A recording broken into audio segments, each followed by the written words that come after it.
we have another random SCPs reading. So yeah, I'll go ahead and get started. By the way, let me know if you guys like this style of video, if you guys like the random SCPs.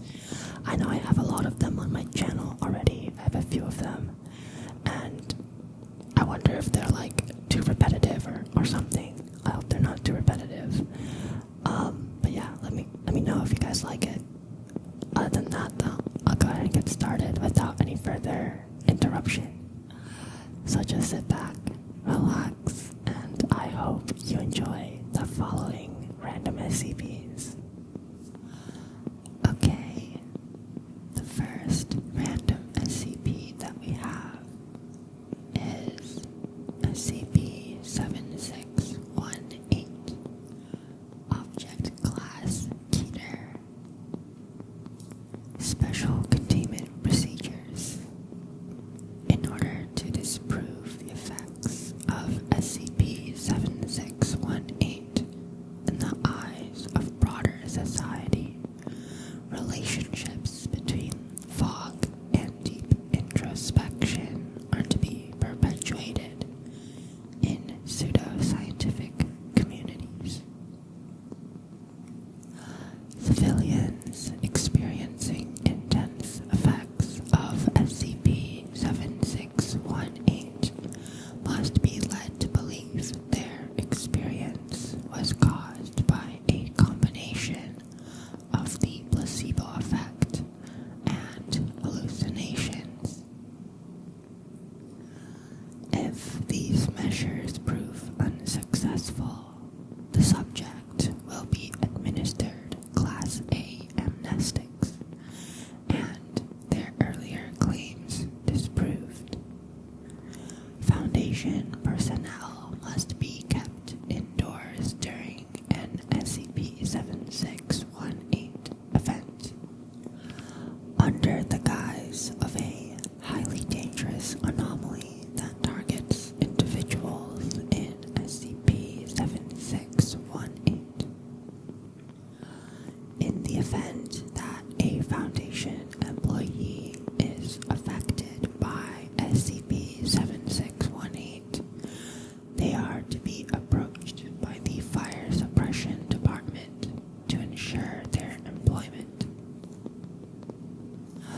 Description: SCP-7618 is a cognito-hazardous variation of fog occurring in approximately 10% of all recorded instances.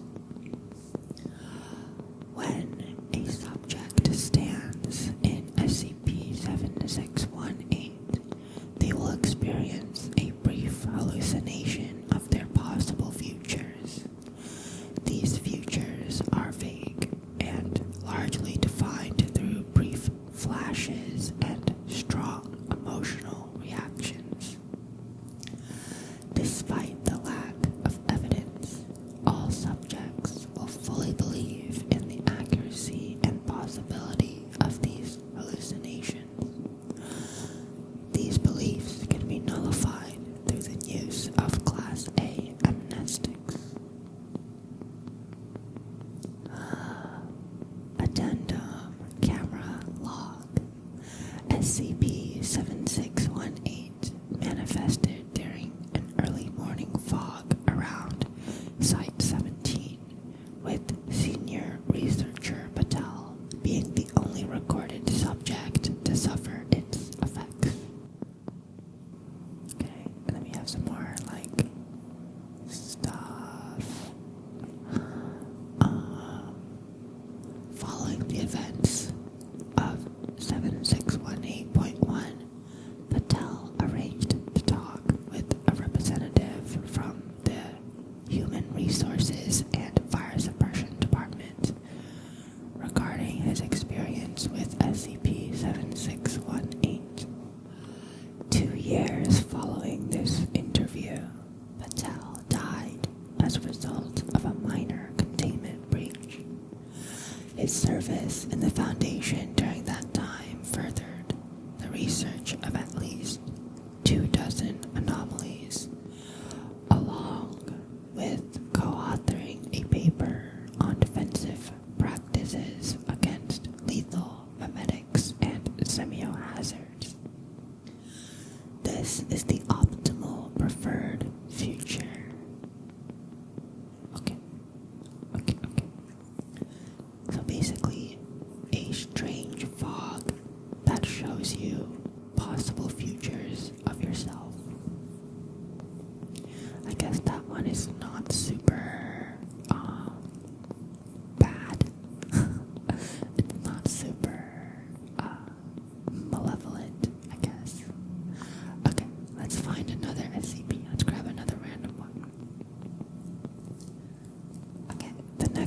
we have is SCP-727J. Wow, I've never seen an SCP with a letter on it. 727-J. Okay. Object class Keter. Special containment procedures. Due to SCP-727-J's size and presence, it is becoming increasingly difficult to contain. Currently, a 1.5 million kilometer by 1.5 million kilometer by 1.5 million kilometer carbon steel containment cube is being constructed. However, current estimates predict construction with current foundation resources will take 150 million years. Until such time as SCP-727-J is contained, personnel are recommended to not look up during daytime hours in case of any psychic attack from SCP-727-J.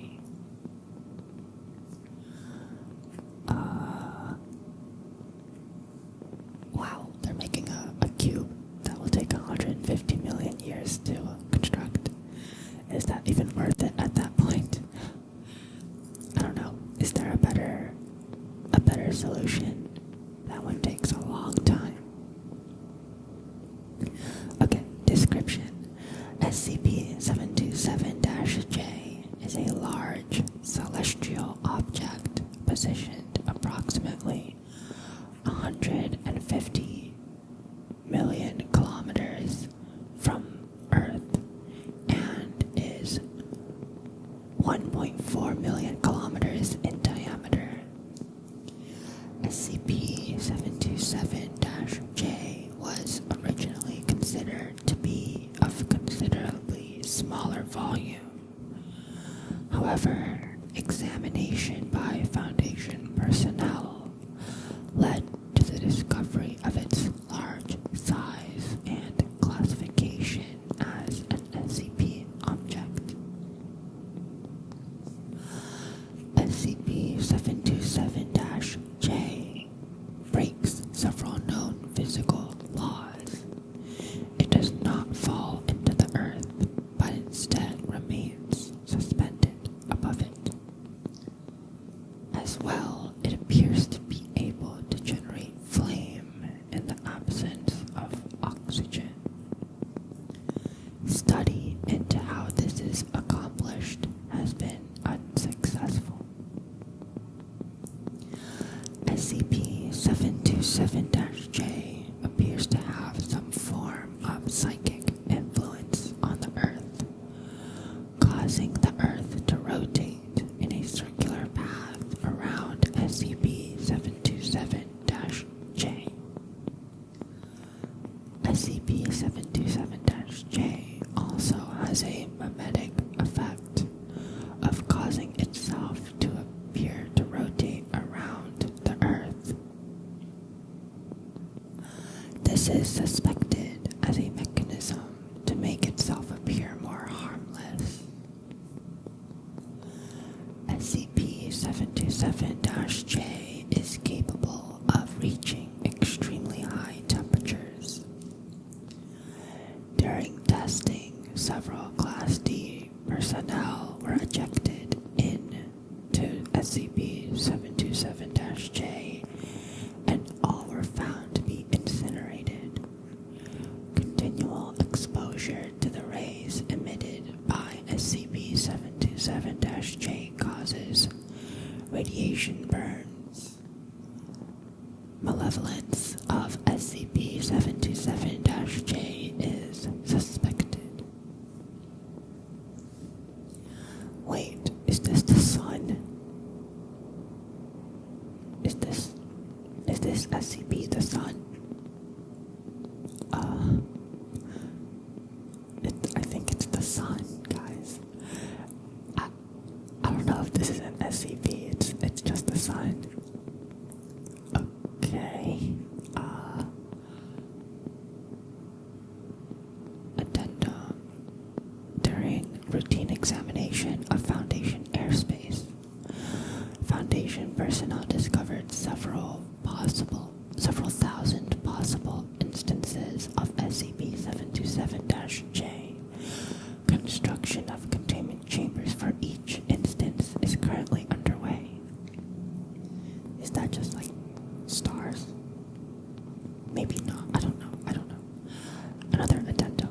Due to the increasing threat imposed by SCP-727-J, another SCP was commissioned and built for the purpose of attempting to destroy SCP-727-J with different objects. Okay.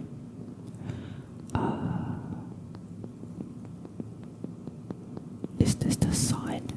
I think this is the sun. That's about the entire page. Addendum 727-J-C SCP-1960-J has been observed to temporarily disable SCP-727 periodically. Research into harnessing this technology is currently underway. Is this the moon? Yes, it is the moon. Oh my god. What? Okay, so canonically, the moon and the sun are SCPs. For some reason, like one of the anomalous qualities is that it appears to be able to generate flame in the absence of oxygen. Like that's just the sun. That's just the sun. Okay. Anyways, I'm going to go and grab another one. Okay. SCP-1697. Object class neutralized. Special containment procedures. SCP-1697 is to be contained in a standard humanoid containment cell.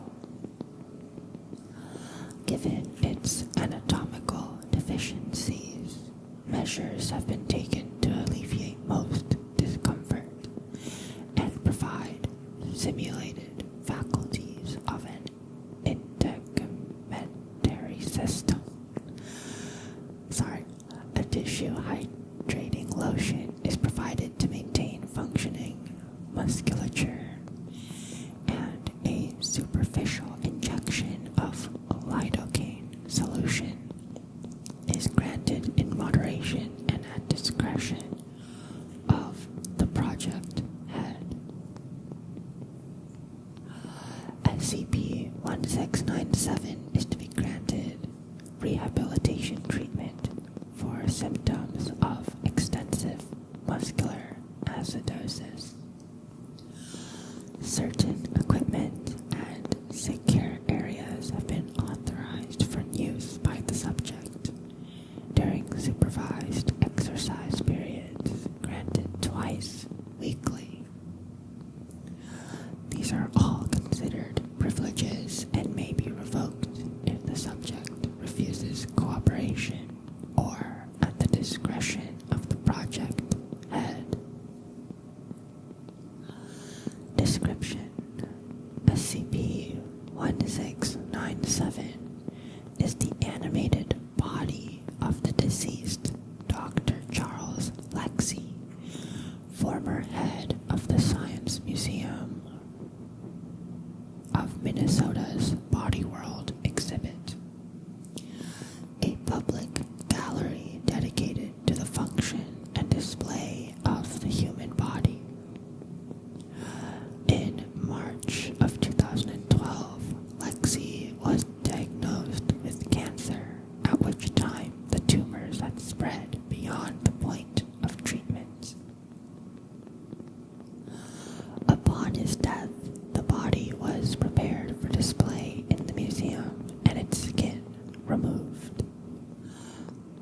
subject's request, it was posed at a chessboard across from another body in a thinking stance, with its left leg crossing its right arm gripping its calf, and its left arm leaning on its leg, with its head turned sideways.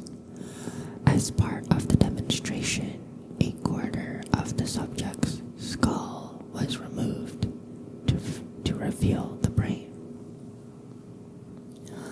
After being treated and put into position with a series of wires, the subject was in exhibition for 6 days before experiencing a return to consciousness. Upon Foundation intervention, SCP-1697 was recovered, and emergency surgery was performed to mitigate any damage caused to it. Currently, SCP-1697 is blind in one eye and suffers from damage similar to hypoxia in some regions of muscle tissue. Surgery performed includes the sculpting of an artificial skull cap and the removal of all harnesses and wiring used to secure the subject for display.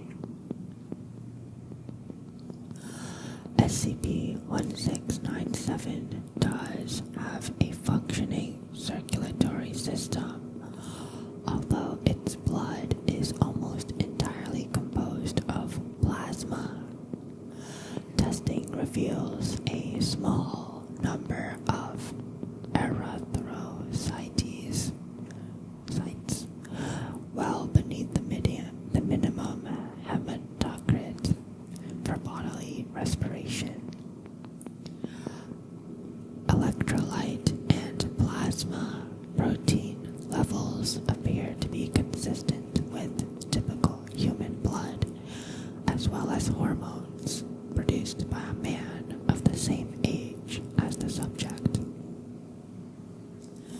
No leukocytes or platelets appear in blood samples, but despite this, SCP-1697 has not experienced any illnesses, infections, or further adverse consequences resulting from its conditions since containment, besides the ones already mentioned. Notably, no tumors or remnants of the cancer that killed Charles Lexie are present in SCP-1697. Interview with SCP-1697, January 3rd, 2013.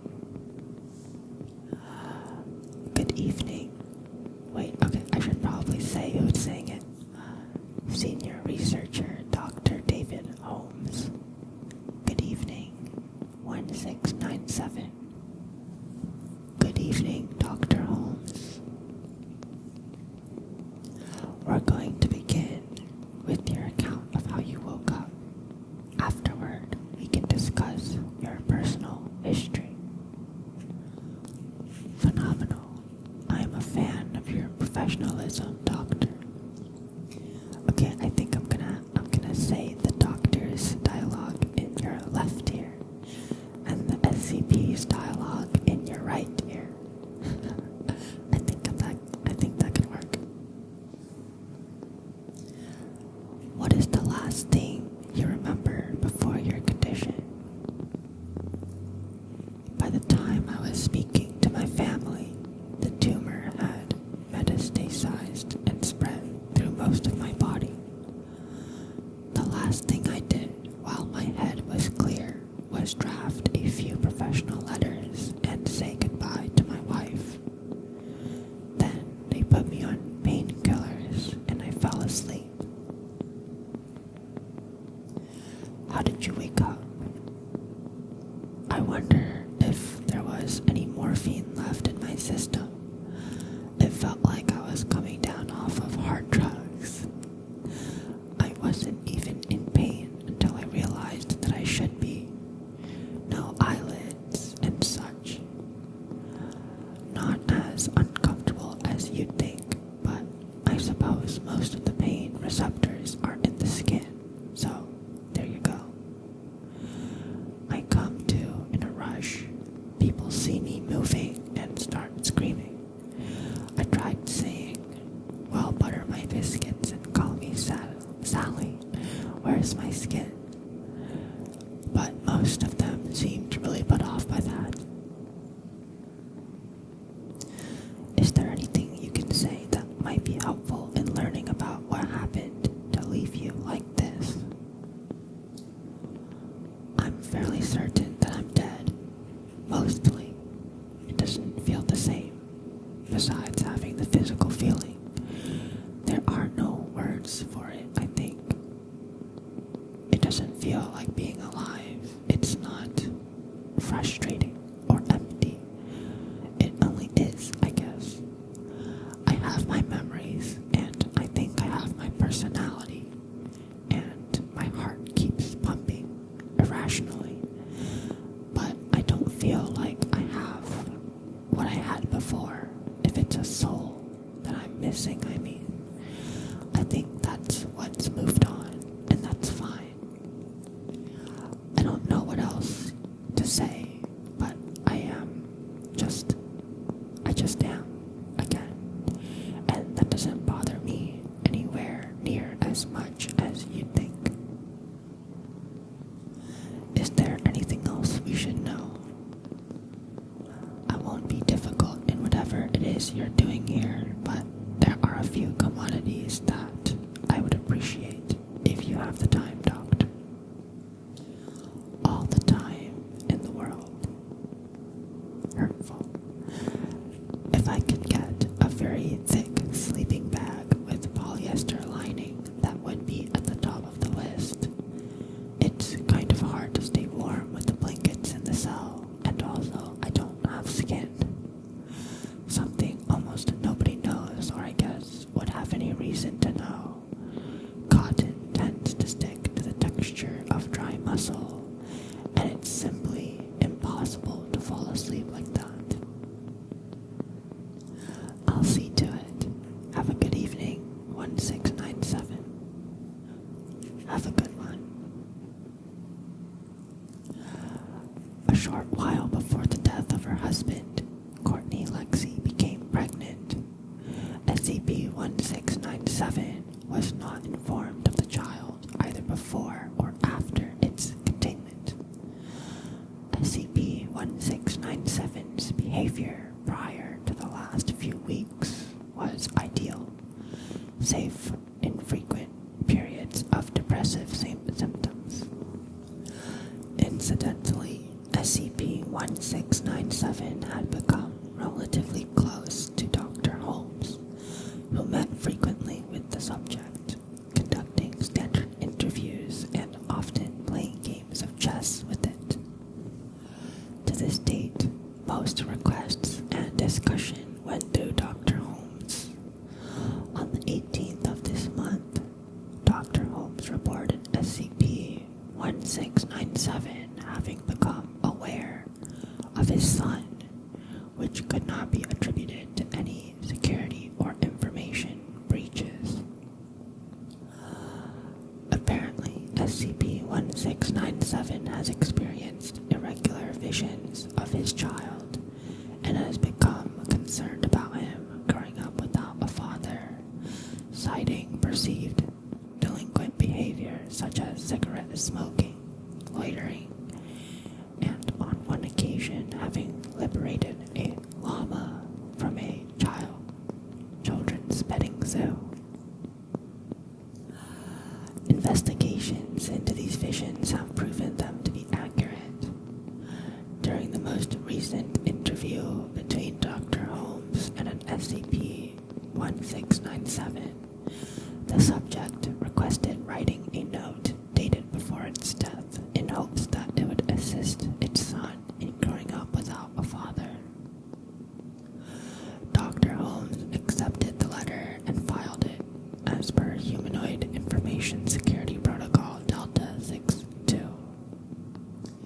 SCP-1697 has reported fewer visions since then. February 6th, 2029. Following what was considered to be a severe bout of depression, SCP-1697 expired this morning and is now considered neutralized. Investigations into the visions experienced by the subject of its progeny have been concluded. That's a really weird one. So it's a guy that's supposed to be dead, but it is not dead. Uh-oh. Yeah, that's a weird one. I don't know what to think about it. SCP-633. This is the next one. Object Class Keter. Special Containment Procedures. SCP-633's containment chamber, located in Site 77, is an underground Faraday cage. Access is restricted to Level 3 633 personnel. The network controlled by SCP-633 is to be communicated with through an Apple Macintosh 520 KB computer. In addition, 3 Apple II Plus computers with disk 2 5/1/4 floppy disk drives are to be given a monthly software rotation. As the original usable software library of the machines has been completely used as of 21-2-2014. New software is being developed by internal development teams. Biohazard gear is required when servicing or interacting with SCP-633 in order to prevent infection. Once per week, researchers are to enter the SCP-633 containment area to drain it of fluids and provide regularly scheduled interactions. An understanding of late 1970s technology and cultural references is necessary to prevent accidental introduction of banned ideas to SCP-633. The proposal to interface additional 8-bit game or computing machines is under consideration. However, the consequences of introducing SCP-633 to the concept of newer computers in a way it could fully understand may cause unforeseen consequences. The Sector 633 protocol requires all computational devices created post-1979 to be checked in before entering the SCP-633 containment area. Description: SCP-633 is a supernatural phenomenon resembling a computer virus, first documented in August 1976 by the Homebrew Computer Club. Any device which has interfaced with SCP-633 will permanently become a vector for infection down to the constituent components. Living matter which comes into physical contact or near contact can also become similarly affected. Sentient and displaying an inquisitive personality, SCP-633 will attempt to communicate with whomever uses a terminal on an infected computer. The entity will identify itself as, quote, ghost, and ask the user questions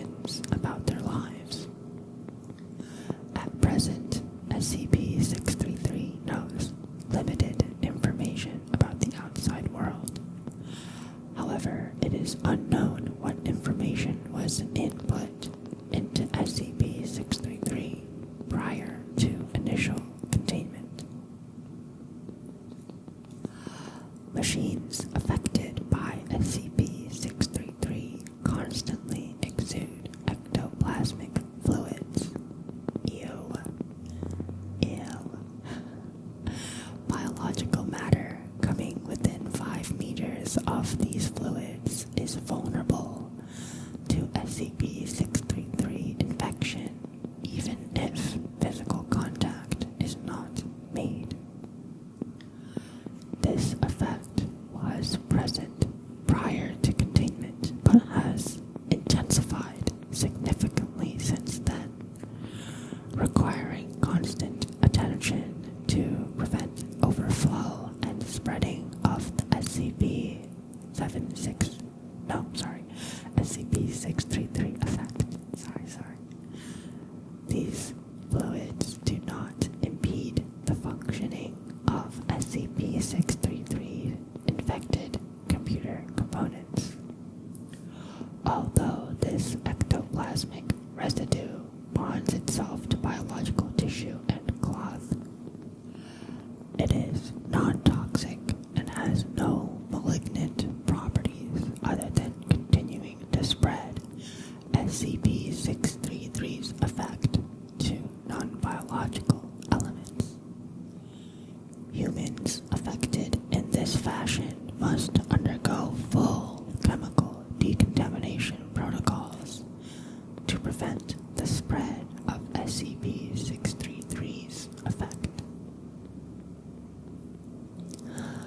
While inhabiting a computer system, SCP-633 will frequently attempt to impress the user by showing off the maximum graphical capabilities of the machines it inhabits. Standard script guidelines require that any subjects interacting with SCP-633 respond positively to these activities, but not to give overly broad or generic praise, as this causes SCP-633 to become anxious. SCP-633's code has been analyzed. However, analysis has been limited due to the possibility of infection. The bulk of the code executes a polymorphic component. The virus can rewrite its own code, gaining complexity every time it infects a new system. Currently, SCP-633 inhabits several early Apple computers, their accessories, and an experimental computer created as part of SCP-079 related R&D. This prototype unit was infected due to poor implementation of electronic testing protocols in 1889. A screw infected with SCP-633 was accidentally recycled and subsequently interfaced with the experimental computer. The IT department was reprimanded for gross negligence. Due to precautionary measures already in place due to SCP-079's effect, no other machines were affected. Although SCP-633 is not currently believed to be malevolent, it has demonstrated an effortless capability to seize control of an entire Foundation site's computer network without regard for security clearance or other restrictions. SCP-633 does not appear to be fully aware of the significance of this connection. Decommissioning or other destructive proposals have been denied due to the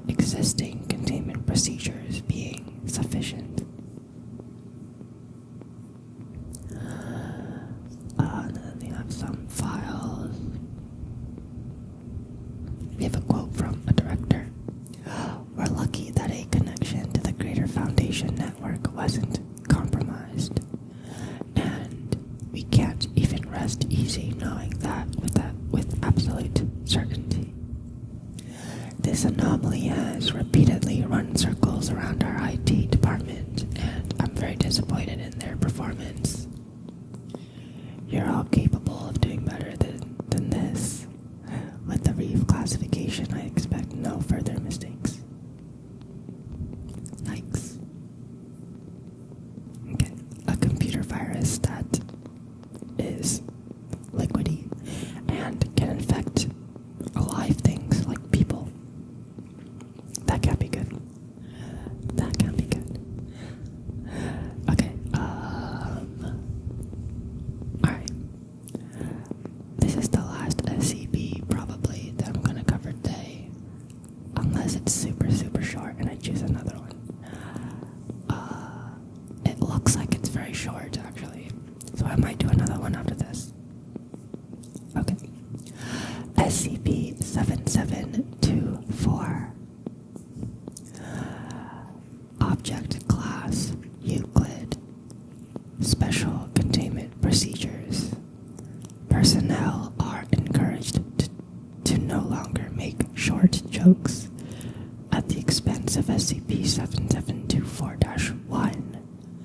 SCP-7724-1 has been supplied with platform shoes, stilts, and doll clothing. So that he may continue his work at the Foundation. Description: SCP-7724 is a Farciso hazard. Farcico hazard affecting SCP-7724-1. Junior Researcher Jack Waltzer. Whenever a height-based joke at his expense is made, SCP-7724-1 shrinks by approximately 1 millimeter.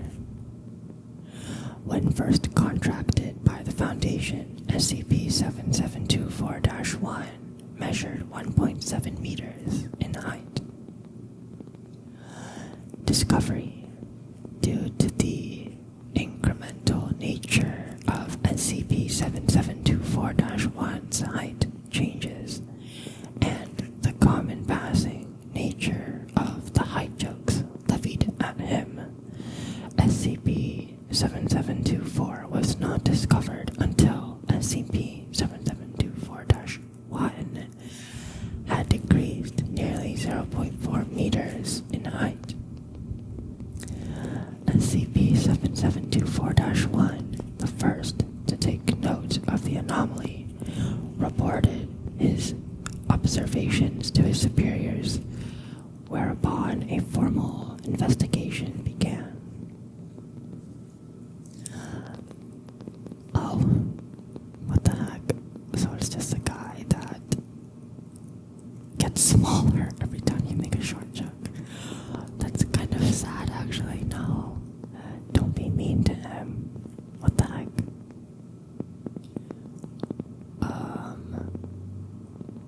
They had a conversation with him, like an interview, and it says, following this conversation, Waltzer could no longer be found.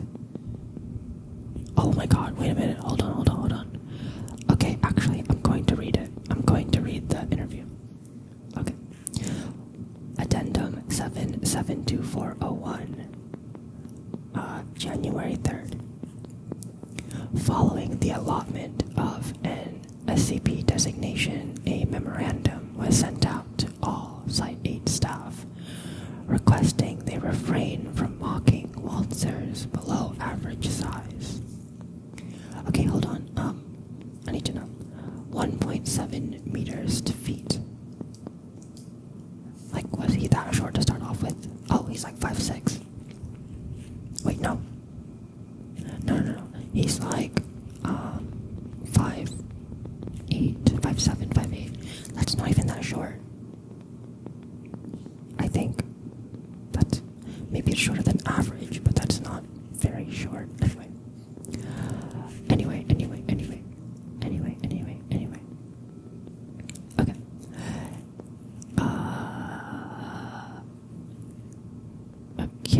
Okay, so this is the memorandum. This is the memo that they sent out.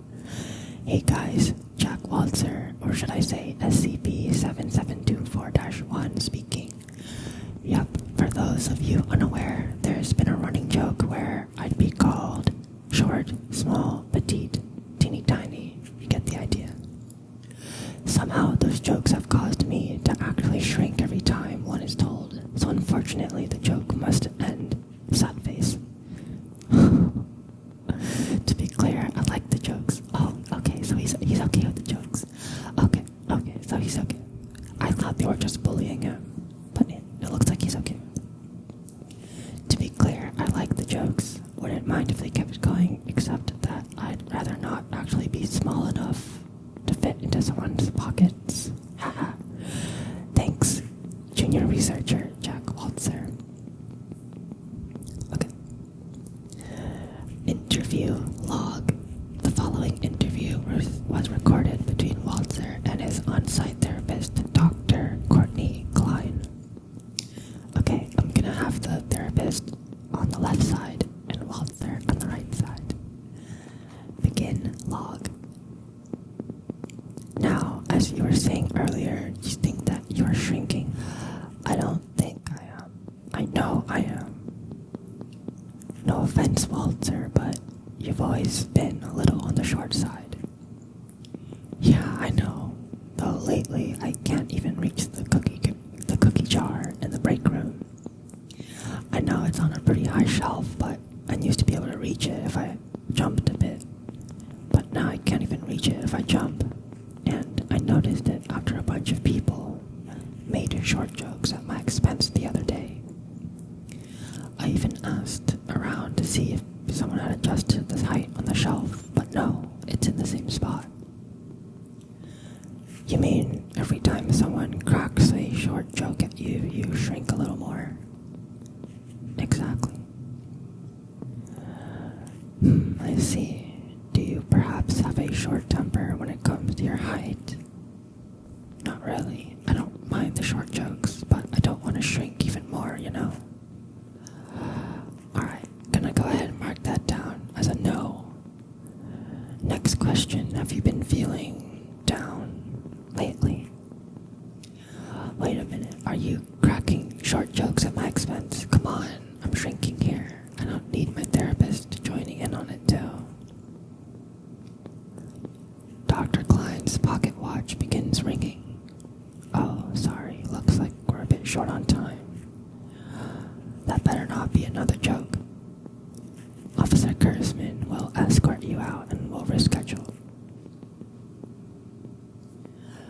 Okay, addendum 7724-03, Site 8, Memorandum 01-04. Stop it. Stop it, stop it, stop it, stop it, stop it. Stop with the short jokes, please. I'm begging you to stop. I'll do anything. You're doing it right now. I can feel it in my spleen. Feel it in my spleen. I am not a short stack. I am not a baby. I'm not a funny little guy. Funny little guy. Funny little guy. Or I wasn't before this. I used to like the jokes. I did. I used to listen to them and laugh.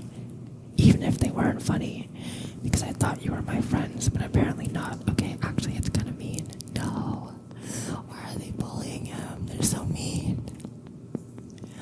There was a memo like last week. Very nice, very professional. Asked kindly for you guys to stop. You know what happened? I shrunk by a foot. People just made more jokes. You think this is funny? I am half the man I used to be. And you think this is funny? I have to wear children's platform shoes to reach my desk. I know you've gotten used to it, but how about a new funny joke, huh? Walter is like Waltz, the dance, huh? Funny little guy doing a funny little dance, huh? Yeah, that could be a new thing. I just shrunk myself. I called myself a funny little guy. He can shrink himself. Oh my god. Oh my god, oh my god. Look what you've done to me. Stop it. I don't know what's going to happen if I keep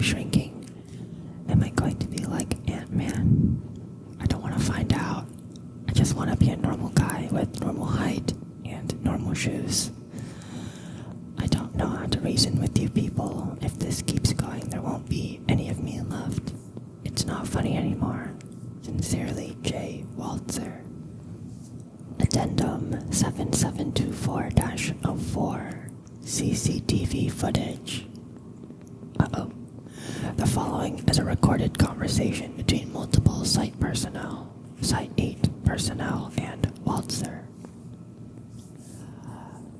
Okay, and there's like several people, talking to him. Have you heard about Waltzer? Waltzer stops eating and looks exasperated. What about him?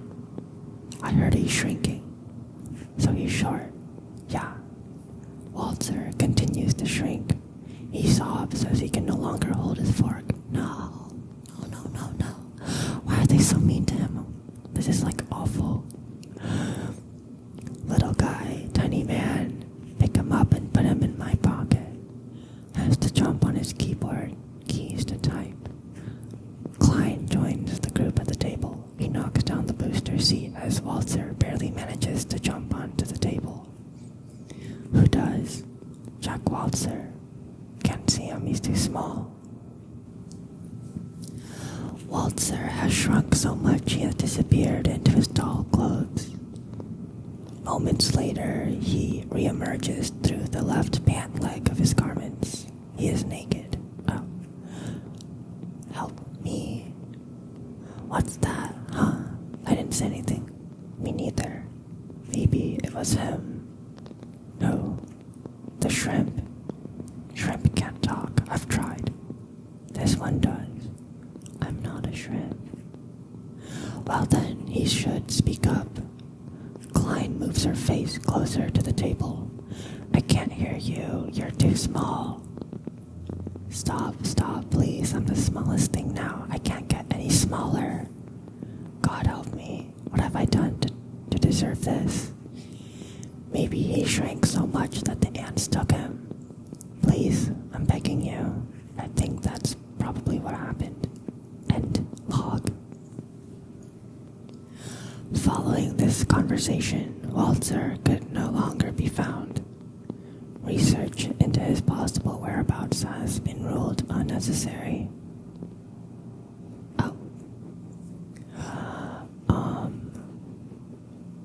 Addendum 7724-05. Related incidents. Incident. 2 days following the disappearance of Waltzer, a colossal humanoid entity resembling junior researcher Jack Waltzer, measuring an estimated 900,000 kilometers, was identified by Foundation satellites in the Canis Major Dwarf Galaxy, rapidly approaching Earth. Due to his immense size, he was immediately detected by civilian space observation organizations. Personnel and civilians viewing the anomaly often describe it as small, tiny, or otherwise diminutive.